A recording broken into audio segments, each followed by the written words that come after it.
Our partners at the State House News Service keeping a close watch on the state of play on Beacon Hill. Vote by mail applications go out statewide on Wednesday. All eyes are on the House for police reform action, and climate change is still in limbo with just 2 weeks left in the formal legislative year.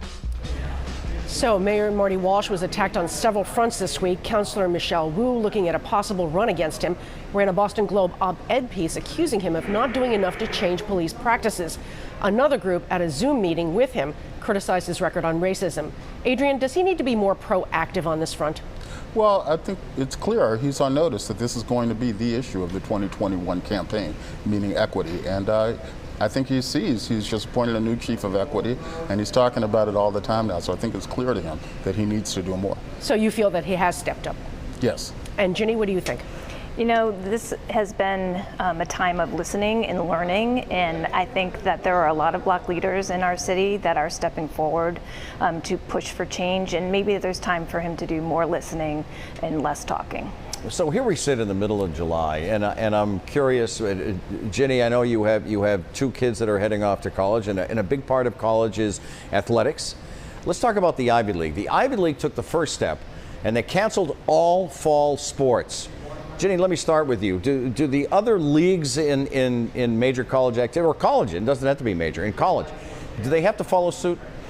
I don't know that they have to, but they might. You can kind of feel the dominoes starting to fall. Both my kids are going to ACC schools. They've both said, those schools, that they're going to have fall sports, perhaps not with spectators, but I don't know if that's going to hold. Yeah, I wonder how the athletes feel about participating in it too, Ginny. That's a curious question too.